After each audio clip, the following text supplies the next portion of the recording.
GeorgiaPower.com. Ready, set, save. Georgia Power is more than just your power company. We're your saving sidekick. For all kinds of quick and easy tips to help you save energy and money in no time flat. Hey, girl. Play fair. And because those little things add up, everyone wins. 3, 2, 1. Get started at GeorgiaPower.com today. Insurance companies across our area are now using drones to inspect roofs without your knowledge, and many are canceling homeowner policies based on roof condition. Hey guys, it's Anna Christina here for Roof Savers. If your roof is showing signs of aging with black streaks, algae, moss, or missing shingles, it could cost you more than you think. Don't take the risk of losing your insurance. Let Roof Savers help. Our 3-step process extends the life of the asphalt shingles on your roof by 17 years with just one application. First, we can clean your roof, removing dirt, algae, and those unsightly black streaks. Then, we perform a roof tune-up, replacing missing shingles and fixing nail pop-ups. Finally, we apply Renew at 17, giving an additional 17 years of life to your existing asphalt shingles. Don't risk getting a cancellation letter from your insurance company. Call the number on the screen now to see if your roof qualifies. Roof Savers. Save your roof, save your money. For years, WJBF News Channel 6 and our partners have championed local families through our Children First campaign. Together, our mission has always been to strengthen our community by uplifting children and their families across the CSRA. Count on News Channel 6 as we make a difference in the lives of local children. To learn more, visit WJBF.com/Children First. WJBF News Channel 6's Children First initiative is sponsored by Bridgestone and by Costello Law Firm. The News Channel 6 mobile app is now even better. Download it today.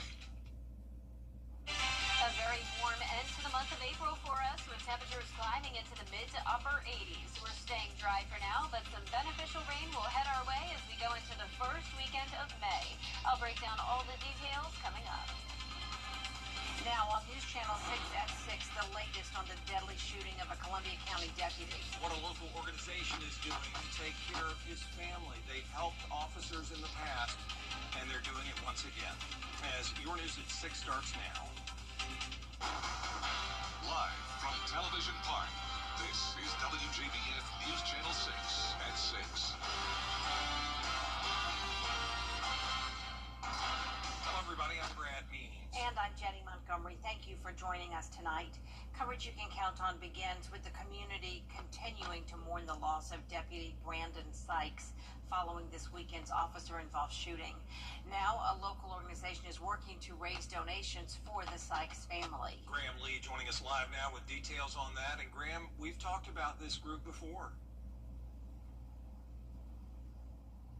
That's right, Brad. Jenny, we're talking about Shields and Ladders. They're an organization in our area that works to serve first responders' families when the first responders are the ones that are asking for help. They have been very active in ensuring that they are taking care of them. Theophilus Knight founded the organization 2 years ago to help first responder families when an unforeseen medical or financial emergency comes their way. It affects them a lot more because they are used to giving assistance instead of receiving assistance, and so they don't reach out. Working in law enforcement, I see that. The goal of these donations is to cover their basic needs. That way they can focus on recovering. For example, they might need a relative flown in to help them take care of the kids or the home or whatever. So, or they just might need somebody to talk to. So we want to be there for them. They might need somebody to clean up the house, go purchase some food, mow the lawn, whatever. We're outside of the box, and we want to talk to them and design it just for them. The organization has helped other previously injured deputies in our area, including Richmond County Deputy Kenneth Mercer after he was shot in the neck 2 years ago while on duty. Last year, they also worked with the family of Washington County Deputy Gordon Alley after he became paralyzed from the waist down due to a car crash. Knight says the work to support the Sykes family is well underway, and they invite the community to join the effort. We have a meal train going on. We have people bringing food in to us, so the community is responding very well. Give us a call, go online, let us know what they want to do, and it may not be monetarily. They might just want to bring some food in for the families or whatever. We'll be there for them. So if you'd like to make a donation to Shields and Ladders to support the Sykes family, we have a link to that on our website, WJBF.com. Live in Appling, Graham Lee, WJBF, News Channel 6. All right, Graham, thank you for that report. The Columbia County Sheriff's Office says Deputy Gavin White's condition is improving, and he is walking and talking. That's thanks in part to blood donations from the community. Today, Shepherd Community Blood Center held a drive to replenish their supply after all of the units that were used for Deputy White. For each donation, Deputy White's family received $20 to help with his treatment and recovery. It meant a lot to me, and I know it meant a lot to Shepherd for the turnout that we've had here, as well as the tragedy itself. There's so many uncertainties in life now, and you never know when life's going to happen to anybody. It happened, the tragedy happened to the deputy just like that, and it could happen to any of us just like that in a moment. The drive for Deputy White is over for today, and it will be continuing in the future.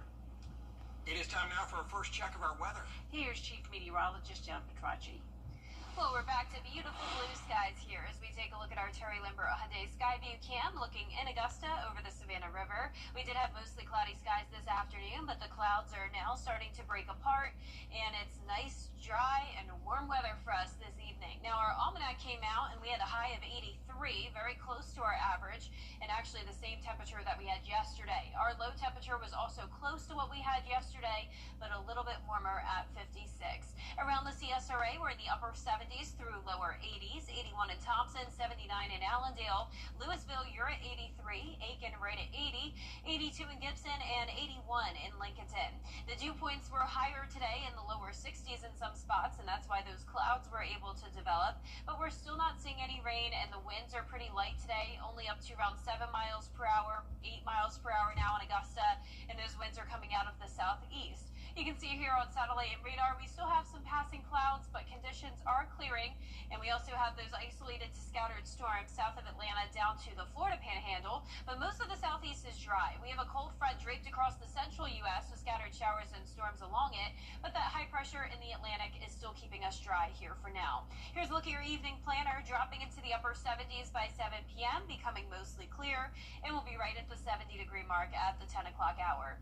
Now, as we look ahead here, you can see high temperatures right at the 88-degree mark over the next 3 days. Isolated storm chances possible Thursday and Friday, but our best shot of rain comes in on Saturday. I'll have more details on that coming up in the full Viper 6 forecast, but back to you. Augusta leaders looking at ways to improve the appearance of the Garden City. They're considering two plans to deal with litter and maintenance. George Escala has the story. The interest in getting Augusta looking better is picking up. All of us are with it. We got to clean up our city. I mean, that's what everyone expects, and that's what we're going to do. A commission committee recommending a plan called Operation City Cleanup. This will focus litter pickup in high-traffic areas using those sentenced to community service. Many that have been charged with maybe shoplifting, for example, in state court, and you have probably heard I say from the bench, if you can pick up something that doesn't belong to you, you can pick up trash off the street. Overgrown grass is another issue. This has the mayor pushing consolidating all grass cutting under a new public works department. We hear so many people complain about the Garden City not looking like the Garden City anymore. Well, let's put the money where it needs to go, and I'm with the mayor. But some commissioners point out the Central Services Department was created to handle city maintenance. If we open up this public works, I guess we need to do away with central service instead of creating another department, which actually creates a bigger government. Would that be a concern? This could cost money. Yeah, it's going to be a realignment. I don't think it's necessarily going to cost us more money. I think it's just going to be a shifting. A commission committee recommending the litter program, but putting off discussion on a new public works department until next month. In Augusta, George Escala, WJBF, News Channel 6. More than 7 months after Hurricane Helene, Aiken County says cleanup is in the final stretch. County leaders say cleanup from Helene began in October. Most tree limbs and trunks have been picked up. Crews are now focused on removing stumps and root balls, which take longer to process. So far, they've cleared more than 260,000 cubic yards of debris. The root balls and stumps are going through barrel grinders because it's a different process. But on the county road system, we have picked up, I believe, above 99% of that debris. The deadline for this phase to wrap up is Wednesday, April 30th. That's tomorrow. We'll have the debris hotline number on our website. Coming up, looking at the future of Limestone University. Where things stand after leaders met today after the break. Roma O'Reilly Smith. Rangers today. Visit GeraldJonesSubaru.com or stop by our dealership. Kelly, where do your best mornings start? What do you think? The best morning starts with Kelly and Mark. You're like apple pie in America. Weekday mornings at 9 on News Channel 6. Welcome back, everybody. Today, leaders at Limestone University are meeting to talk about the future of the school. This after an announcement that the school needed to raise $6 million or it would have to close. Julia Keener has more. Last week, Limestone University's school board met for nearly 3 hours, but a final decision was not made because a potential funding source was found. I wanted there to be a decision made so I knew what I could do moving forward, and there was just no decision, so it was just kind of like we're still stuck at what are we going to do.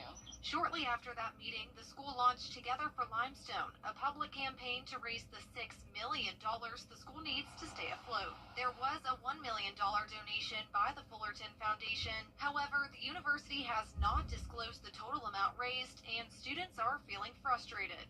I've heard a lot of numbers out there, you know, like how much we're in the hole, if we're staying open, if we're not. It's been kind of a jumble. I'm kind of hoping that they make a decision, and if they postpone it again, like, I'm just going to leave and not stay. Some students say it's just not worth it to stay. I'm not going to sit here and get screwed over again, you know. I don't want me to go to fall ball, and it just happens again, and then I got to transfer and do all that for the season. Others fear tonight's verdict may mean life as they know it will drastically change. For us, freshmen, we had to basically restart, so it's just a shock and nervous, and I just don't know what to do. I'm lost at this moment. I hope they make one today, so then we know what to do, so I don't feel so stressed and frustrated. So I'm praying that they make a decision today. Georgia Governor Brian Kemp signed several bills into law to strengthen education and school safety in the Peach State. One includes fairness in school sports to ensure boys and girls do not have to share a playing field, restroom, or locker room. The second secures classrooms and increases access to mental health care for students, including a $50 million one-time grant for school safety. The third motivates local school boards to approve charter school petitions and prevents school systems from unfairly stopping these options. Sustainability needed to address a critical access issue that we have in Georgia with regard to charter schools. We currently have 21,000 students sitting on charter school wait lists right now. Just hope that we see becomes available for them sometime soon. House Bill 268 is now law, which requires schools to have up-to-date mapping and mobile panic alarms and requires student records to be transferred within 5 days so potential dangers can be quickly addressed. Our chief meteorologist, Jennifer Tracci, back with us now. Well, it's looking good this week. We're mostly dry and warm. As we go into the end of the week, we will see some rain chances, though, but drying out just in time for the end of your weekend. I'll have all the details right after this break. Here at John Foyne. Quality pre-owned cars, trucks, and SUVs, all from a dealer you can trust. Master your truck buying experience at Master Chevrolet and Aiken. Together, let's drive. Shop now online at masterchevrolet.com. Fish delish, fish delish. Shine white fish, it's good. Undecayed, you crave it. A puff and a side for $6.99. Captain D's fish delish. You can't always choose the weather, but you can choose your weather app. Go with the most accurate and most trusted, the Live 536 mobile app. Download it today. Now, your most accurate forecast with WJBF Live 5/6. Welcome back. We have some very warm temperatures from the northeast stretching down towards the Gulf Coast, and that includes Augusta. We're sitting in the lower 80s, but on the backside of where there's a very obvious cold front, we have temperatures only in the 60s. upper 50s in Minnesota. So there's the cold front bringing scattered showers and storms from Texas up towards Canada. We have some flooding concerns, some severe weather all happening here. But the southeast is mostly dry other than this one cluster of scattered storms in southwest Georgia and the Florida Panhandle. But high pressure is still in the Atlantic, and that's bringing in some dry air. We did have some cloud cover form this afternoon, but now that we're getting close to sunset, the clouds are breaking apart, and we're sitting pretty comfortable in the upper 70s through low 80s. We're at a nice time of the year where it's not feeling too hot yet, but it's very comfortable outside, and the mornings aren't too cold. Our Terry Lambert Hyundai Skyview cam just showing a few of those puffy cumulus clouds here at Washington Road. 81 degrees with a southeast wind of 8 miles per hour. Dew points are in the upper 50s. Tomorrow morning we'll be in the upper 50s for those temperatures with calm winds. It's possible near bodies of water that we could see some patchy fog development, so keep that in mind. And as we go into the afternoon, some passing clouds but staying dry, and we'll get all the way up to a high of 88 degrees. That'll be the story over the next 3 days. Then we drop down to those lower 80s this weekend, and we'll finally see some beneficial rain. Now, our best shot at seeing that rain is on Saturday, so keep that in mind for any weekend plans. And we could see some isolated storms on Thursday and Friday. But for the first full week of May, things are looking pretty dry with slightly below normal chances of precipitation for the CSRA. And for a future cast, we're going to skip through Wednesday because there's really not much going on tomorrow. But by Thursday at lunchtime, some isolated storms will start to develop, primarily north of I-20. And you can see these are not looking very strong. We're not expecting severe weather at this point. And as we go through time, Thursday night will be dry. Now, it's possible that we could see a few more showers form on Friday morning ahead of the main front here. So that cold front is going to take its time moving towards the CSRA. So that's why initially it looked like Friday would be our rainy day, but now it's slowed down and it's going to be Saturday. So even by Friday night, most of the rain is still to the west of us, but as we go through time here, by Saturday afternoon, that's when we could see a pretty good chance of those scattered showers and storms. I'm still not expecting a lot of rainfall accumulation here. We could certainly use more, but any rain will at least be a bit helpful. Now, by Saturday night, we start to dry out already, and we'll have a northwest wind coming in, bringing in the drier and slightly cooler air for a Sunday. Low temperatures back down to the middle 50s, a high of 82, and just a beautiful sunny day in store. So I would definitely suggest Sunday for those outdoor plans. But of course, Saturdays could still change, and we'll keep you updated. But lows tonight will be around 60 degrees. Highs tomorrow will be anywhere from around 85 to 88 degrees. And that 10-day forecast is showing the 3-day stretch there of some minor rain chances. Back to sunshine Sunday into early next week. And then we'll see some additional chances of rain by the end of next week as we warm back into the upper 80s. Now, congratulations to today's umbrella winner. That is Kelly Still from Graniteville. Kelly, you can pick up your Viper 6 umbrella here at the station and sign up to win yours on WJBF.com. All right, thanks a lot, Jen. Appreciate that. Still ahead, a special banquet to honor all the stellar athletes from this school year, and it's at SRP Park. The News Channel 6 sports team has a live report. That's next. So what do you think about these? For Georgians, it covers doctor visits, prescriptions, and more. Healthcare coverage shouldn't be a stressor. Your path to affordable healthcare can start here. Get on the path to better health. Visit pathways.georgia.gov to learn more and apply today. This is my favorite. Okay, what do you think of this one? From design and products to removal and installation, Rebath is with you through every step of your remodel. Call us or visit rebath.com and save $1,000 off your complete bathroom remodel. Children First on WJBF News Channel 6 is sponsored by Bridgestone, solutions for your journey.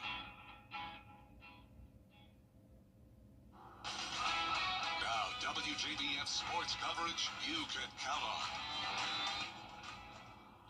And we welcome you here to SRP Park, right outside of the Scholar Athlete banquet here. I am joined alongside our guest speaker of the night, Matt Childers. Matt, thank you so much for joining me. Matt, you're a former Westside grad here. You played in the MLB for the Atlanta Braves and the Milwaukee Brewers. Why is it so important for you to be here and support these Scholar Athletes tonight? Well, I think it's a great opportunity to give back. Scott asked me to speak tonight, and I'm excited to speak in front of such an intelligent group of young men and women and their parents. I'm really excited for them. And what is the type of message that you want to convey? What do you want these athletes to take away from your message tonight? I'm going to share a little bit of my experiences, and then also just encourage them that no matter what they go through in the future, they're going to go through some difficult times, as they go to the next level, whether it be in college, athletics, or the professional world, just to stay motivated and stay grounded and stay humble. And you also founded a complete game facility, I was reading. Can you kind of tell me a little bit about that and what inspired you to start that? Yeah, absolutely. So when I retired playing in 2009 from Japan, I came home and was coaching my son's little league team, volunteer coaching, and kind of just grew from there where parents wanted me to work with their kids, and I enjoyed communicating with them and encouraging them. We opened Complete Game in 2010, and this May we'll be celebrating our 15-year anniversary. Very nice. And I love the kind of theme here inside. Obviously, we're here at SRP Park. We have the little baseballs at the tables here. I think we have some baseball players inside. Is there anything else that you want to share maybe to baseball players in specific that want to take that next step in their careers? Well, I think, I'm biased to baseball that is similar to life because, baseball is a game of failure. And all these students are going to go through some things in life. And so the message will really be for everybody, not just baseball players. Like I said, I'm biased to baseball, but it's these student athletes can learn so much from athletics. It teaches you about teamwork and sacrifice. So they're ready to go to the next level. Amazing. Is there anything else that you would kind of like to add or mention you feel like others should know regarding the Scholar Athlete Banquet or your message that you want to touch on? No, I know Scott said that there's hundreds of applicants, and these 32 individuals tonight, we're just here to celebrate them. Exciting. Thank you so much. We'll have, of course, more tonight on the Scholar Athlete Banquet at our 10 and 11 o'clock. But for now, reporting live at SRP Park, Gianna Cephalou, WJBF News Channel 6 Sports. Don't wait. Buy at Blackout/tickets. Don't miss your chance to experience the Xfinity Series live and in person.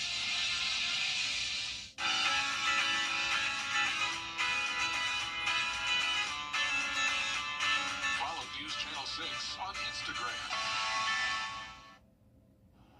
Temperatures are warming up to 88 degrees over the next few days. Lows in the upper 50s through low 60s.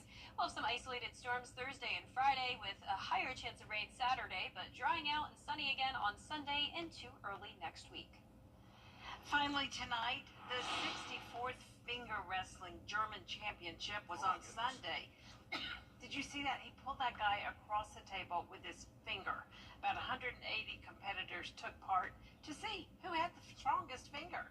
In each round, two people sat across from each other and they hooked one finger, usually the middle one, through a small leather loop. The ref signaled the start and the competitors pulled as hard as they could until somebody lost their grip and they pulled that other person across the table. Organizers and participants say dislocated and bloody fingers are pretty common in this event. Oh, that's what I was wondering, but I also didn't really want to know that. Oh, It's better than some of the stuff that's out there. I mean, it's not great, but there's that slapping contest that people do now. I don't know this slap. What's it called? Power slap? Power slap. Yeah, and it's exactly what it sounds like, and it's disturbing to watch. This is too, but at least I don't think the people are hurt as badly. Oh, that's terrible. I've never liked those Chinese finger traps. Yeah, that we had that's as a kid. what it makes me think. I'm all for a thumb war, Right. but no finger That could wrestling. get intense too, though. Sure, it can. That is our report for now. Thanks for watching. Back at 7 after World News Tonight. And then we'll see you again for News Channel 6 at 11. Have a great evening, everyone. Good night.